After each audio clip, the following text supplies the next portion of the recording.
లక్షల్లో మరణాలు, అంతకు మించిన గాయాలు, దిక్కుతోచని స్థితిలో శరణార్థులు. 2.5 ఏళ్లు దాటిన రష్యా ఉక్రెయిన్ యుద్ధానికి ఫలితం ఇది. సుదీర్ఘంగా కొనసాగుతున్న ఈ యుద్ధంలో ప్రాణాలు మాత్రమే బలి కావట్లేదు. ప్రపంచంలో పలు రకాల సంక్షోభాలకు ఇది ఆజ్యం పోసింది. అందుకే ఈ యుద్ధాన్ని ఆపడానికి భారత్ పూనుకుంది. రష్యాలో మోడీ పీస్ మిషన్కి రంగం సిద్ధమైంది. శాంతి కోసం భారత్ చేస్తున్న ఈ ప్రయత్నంలో భారత్ జేమ్స్ బాండ్ అజిత్ దోవల్, విదేశాంగ మంత్రి జయశంకర్ గేమ్ చేంజర్ అవతారమెత్తారు. ఇంతకీ మోడీ పీస్ మిషన్లో ఏం చేయనున్నారు? ఈ యుద్ధాన్ని భారత్ ఆపగలదా?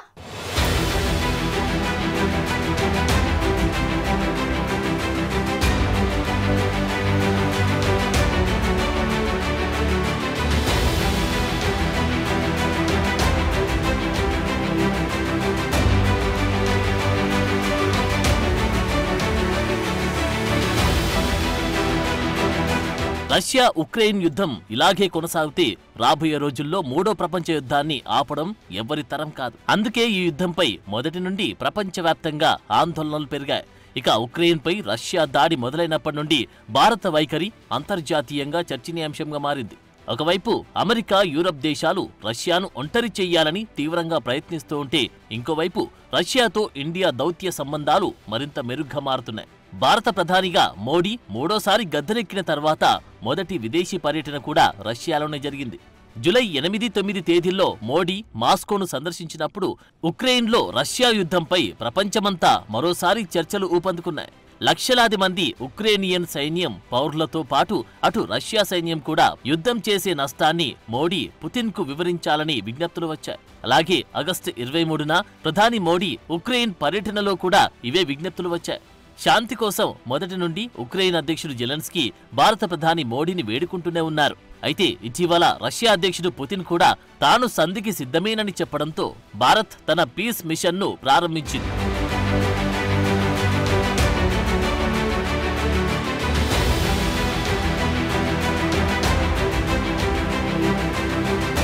ఇక ఇప్పుడు హై టైం వచ్చేసింది. అటు ఉక్రెయిన్, ఇటు రష్యా కూడా యుద్ధానికి ఫుల్ స్టాప్ పెట్టడానికి సుముఖంగా ఉన్నారు. 2.5 సంవత్సరాలుగా తాడో పేడో తేల్చుకుందామనే యుద్ధంలో భారత్ కొంతకాలంగా చేస్తున్న శాంతి ప్రయత్నాల్లో ఇది మొదటి విజయమని చెప్పాలి. ఇప్పటికే ప్రపంచమంతా ఈ యుద్ధాన్ని భారత్ మాత్రమే ఆపగలదనుకుంటున్న తరుణంలో భారత మధ్యవర్తిత్వంపై నమ్మకమున్నట్టు పుతిన్ కూడా ఇటీవల కీలక వ్యాఖ్యలు చేశారు. అమెరికా, యూరప్ దేశాలతో పాటు చైనా చెప్పినా చలించని రష్యా అధ్యక్షుడు పుతిన్ భారత్ మాటలకు తలొగ్గక తప్పలేదు. ప్రధాని మోడీ దౌత్య ప్రతిభకు ఇది తార్కాణం కాగా కావలసిందల్లా నికార్సైన మధ్యవర్తి మాత్రమే. అందుకే రష్యా ఉక్రెయిన్ యుద్ధం ఆపేందుకు ఇరు దేశాల మధ్య శాంతి నెలకొల్పేందుకు వీలుగా మధ్యవర్తిత్వం నెరపాలని భావిస్తున్న ప్రధాని మోడీ తన తురుపుముక్క భారత జేమ్స్ బాండ్గా పేరున్న ఒకనాటి గూఢాచారి, ఇండియన్ డిఫెన్స్ ఆపరేషన్ చాణక్యుడు, భారత జాతీయ భద్రతా సలహాదారు కీర్తి చక్ర అజిత్ దోవల్ని రంగంలోకి దింపారు.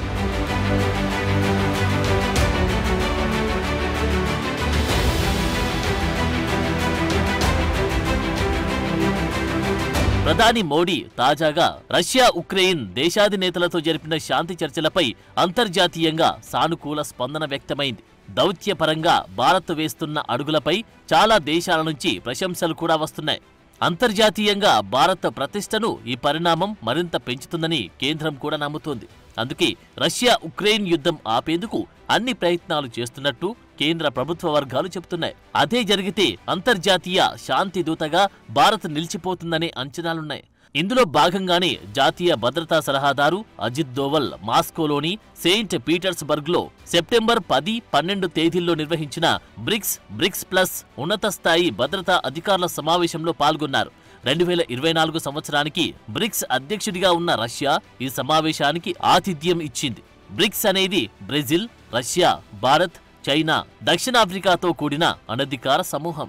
ఇందులో ఇటీవల 2023లో Egypt, Iran, UAE, Saudi Arabia, ఇథియోపియాలు కూడా చేరాయి.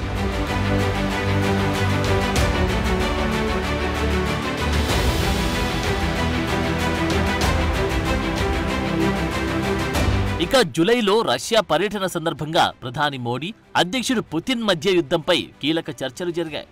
వివాదాలపై శాంతియుత తీర్మానాలు, చర్చల ఆవశ్యకతను ప్రధాని మోడీ పుతిన్కు వివరించారు. ముఖ్యంగా ఉక్రెయిన్లోని అమాయక పిల్లలపై యుద్ధం, మానవతా ప్రభావంపై తీవ్ర ఆందోళన వ్యక్తం చేశారు. ఆ తర్వాత ఆగస్టులో ఉక్రెయిన్ పర్యటనలో ప్రధాని మోడీ చర్చలు, సంభాషణతోనే శాంతి సాధ్యమనే మెసేజ్నిచ్చారు.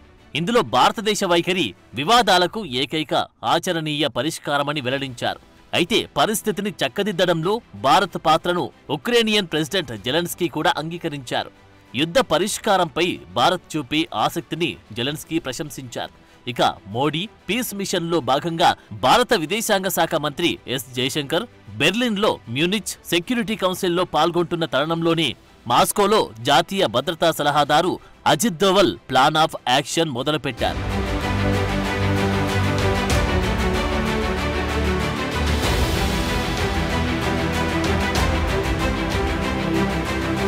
రష్యా ఉక్రెయిన్లో యుద్ధభూమిలో చర్చలు జరపడం ద్వారా తమ వివాదాన్ని పరిష్కరించుకోవాలని, వారికి సలహా ఇచ్చేందుకు భారత్ సిద్ధంగా ఉందని బెర్లిన్ సమావేశంలో భారత విదేశాంగ మంత్రి ఎస్ జయశంకర్ తెలిపారు. రష్యా అధ్యక్షుడు పుతిన్తో ప్రధాని నరేంద్ర మోదీ ప్రతిపాదించిన శాంతి ప్రణాళికను దోవల్ కూడా మాస్కోకు వివరించారు. అయితే ప్రస్తుతమున్న సమాచారం మేరకు రష్యా, ఉక్రెయిన్ దేశాలు భారత ప్రతిపాదనను ఆమోదించాలా లేదా అనేది ఇప్పటికైతే తెలియదు. కానీ యుద్ధాన్ని ముగించడంలో సహాయం చేయడానికి భారత్ చేస్తున్న ప్రయత్నాలను మాత్రం రెండు దేశాలు ఆహ్వానిస్తున్నాయి. పుతిన్, జెలెన్స్కీ ఇద్దరితో స్నేహపూర్వక సంబంధాలున్న అతి కొద్ది మంది నాయకుల్లో ప్రధాని మోడీ ఒకరు. కాగా ఇటీవలి రెండు దేశాల పర్యటనల సందర్భంగా ఇరువురు నాయకులు భారత ప్రతిపాదనను పాజిటివ్గా స్వాగతించారు.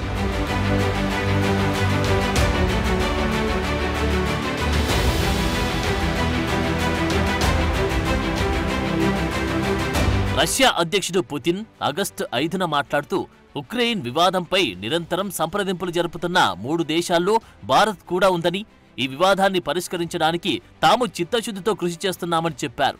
రష్యా, ఉక్రెయిన్ మధ్య జరుగుతున్న యుద్ధంలో శాంతిని నెలకొల్పడానికి భారత్తో పాటు చైనా, బ్రెజిల్ మధ్యవర్తులుగా పనిచేస్తాయని పుతిన్ పేర్కొన్నారు.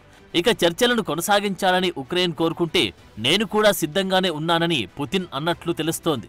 ముఖ్యంగా ఇందులో భారత్ పాత్ర కీలకమని పుతిన్ వెల్లడించినట్లు నివేదిక తెలిపింది. భారత్తో పాటు చైనా, బ్రెజిల్ దేశాలతో రష్యా స్నేహం బలంగా ఉందని, భాగస్వామ్యాలను గౌరవిస్తాము కనుక వారు ఈ సంఘర్షణకు సంబంధించిన అన్ని సమస్యలను పరిష్కరించడానికి చేసే ప్రయత్నాలకు హృదయపూర్వకంగా సహకరిస్తాను అని వ్లాడివోస్టాక్లోని ఈస్టర్న్ ఎకనామిక్ ఫోరంలో పుతిన్ అన్నట్లు నివేదిక పేర్కొంది.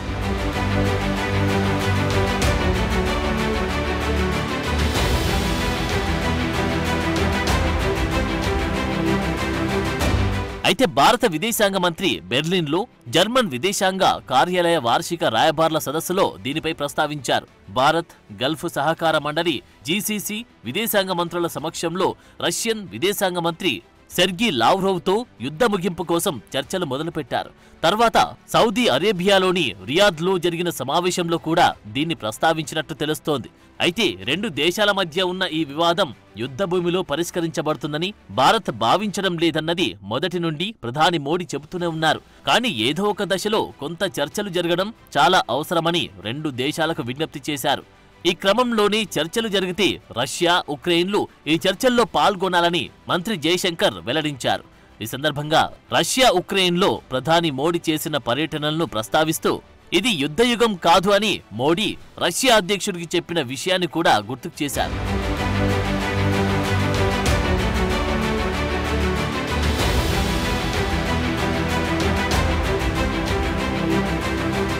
రష్యా అధ్యక్ష ప్రతినిధి డిమిత్రీ పెస్కోవ్ ఎజ్వెస్టియా దినపత్రికతో మాట్లాడుతూ ఇదే విషయాన్ని మరింత స్పష్టం చేశారు.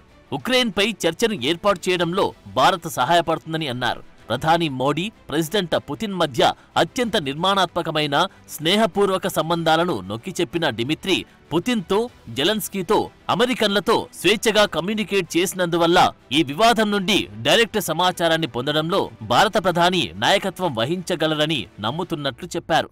అయితే ఈ ప్రకటన అంతర్జాతీయంగా మరోసారి భారత్ సామర్థ్యానికి ఉదాహరణగా నిలిచింది. ఒకవైపు రష్యా అణుబాంబు వైపుగా నిర్ణయం తీసుకుంటుందేమో అనే భయంతో ఉన్న తరుణంలో ఈ పరిణామం అందరినీ ఆశ్చర్యానికి గురిచేస్తోంది.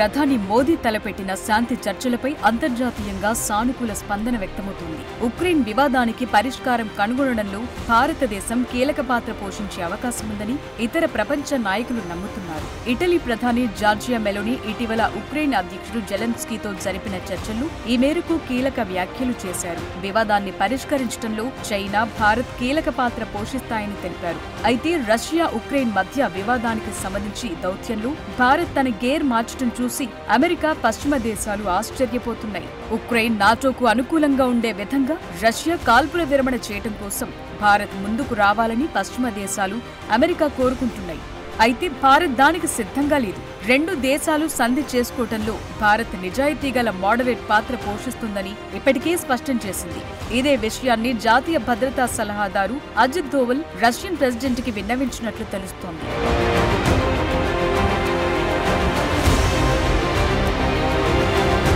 భారత్ తనంతట తానుగా ఎలాంటి శాంతి ప్రక్రియను ప్రారంభించబోదని, ఎవరైనా కోరితేనే మధ్యవర్తిత్వం వహిస్తానని భారత్ మొదటి నుండి చెప్తూనే ఉంది.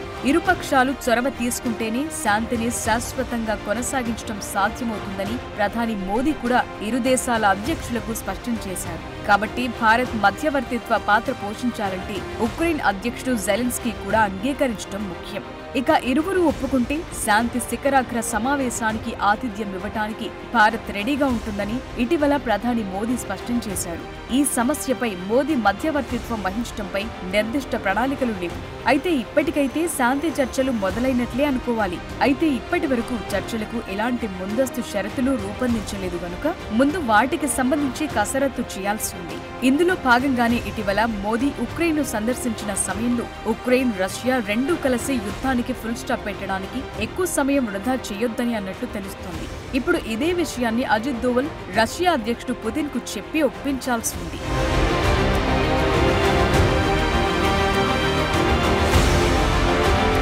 ఇక గ్లోబల్ సౌత్ పై యుద్ధం ప్రభావం గురించి మోదీ రష్యా పర్యటనలు ఆందోళనలు వ్యక్తం చేశారు. కాగా ఈ ప్రాంతంలో శాంతిపై పుతిన్ స్పష్టమైన అభిప్రాయాలను తాను విన్నానని, అది తనలో యుద్ధం ఆగుతుందనే ఆశను మిగిల్చిందని మోదీ తన పర్యటన తరువాత స్పష్టం చేశారు.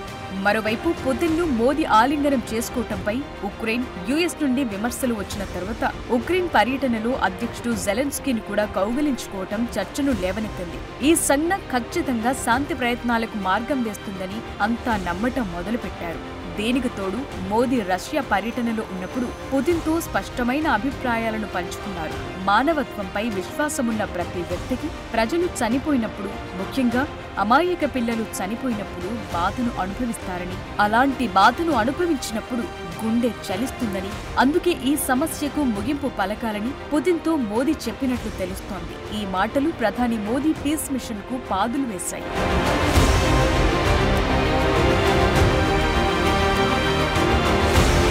భవిష్యత్ తరాలకు శాంతి అవసరమని నేనెప్పుడూ చెప్తూనే ఉన్నానని మోదీ రష్యా పర్యటనలో మీడియాతో వెల్లడించారు. యుద్ధ భూమిలో పరిష్కారం దొరకదని, తుపాకులు, బాంబులు, బుల్లెట్ల నీడలు పరిష్కారాలు, శాంతి చర్చలు సఫలం కావని, చర్చల ద్వారా శాంతికి మార్గాన్ని కనుక్కోవాలని మోదీ వెల్లడించారు. రష్యా అధ్యక్షుడితో జరిపిన చర్చల్లో ఈ విషయాన్ని ప్రస్తావించినట్లు మోదీ తెలిపారు. శాంతి ప్రయత్నానికి సాధ్యమైనంత మద్దతు, సహకారాన్ని అందిస్తామని చెప్పిన మోదీ భారతదేశం శాంతికి అనుకూలంగా ఉందని, రష్యా ఉదాహరణతో ప్రపంచానికి హామీ ఇవ్వాలనుకున్నట్లు చెప్పారు. అలాగే ఇటలీలో జరిగిన G7 శిఖరాగ్ర సమావేశంలో మోదీ ఉక్రెయిన్ అధ్యక్షుడు జెలెన్స్కీతో సమావేశమైనప్పుడు కూడా ఉక్రెయిన్ కి భారత ప్రభుత్వం మద్దతిస్తుందని, అయితే యుద్ధం ఆగడానికి ఇరు దేశాల మధ్య శాంతి చర్చలు జరిగితే బాగుంటుందని సూచించారు మోదీ. ఇలా ఇటు రష్యాకు, అటు ఉక్రెయిన్కు ఒకే రీతిలో సలహా ఇచ్చిన మోదీ ఇప్పుడు యుద్ధాన్ని ఆపగలరనే విశ్వాసాన్ని పెంచగలిగారు.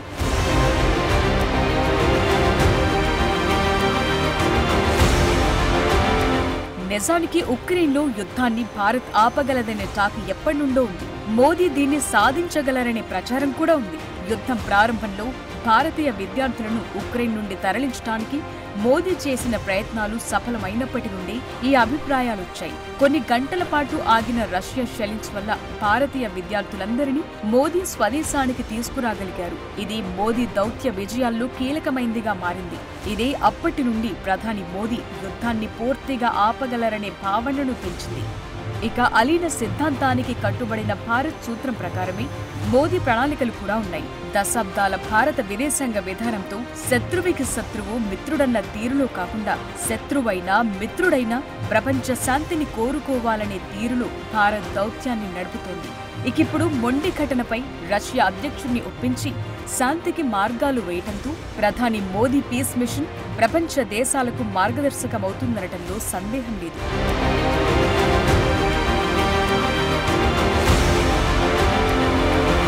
ప్రధాని మోదీ హయాంలో భారత విదేశాంగ విధానం దేశీయ రాజకీయాల్లో భారీ మార్పుకు సాధనంగా మారింది.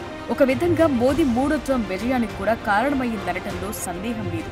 అలాంటి ప్రధానమంత్రి మొదటి పదవీ కాలం పాకిస్తాన్తో ఉన్న సమస్యాత్మకమైన సంబంధాలతో ఆధిపత్యం చెలాయించింది.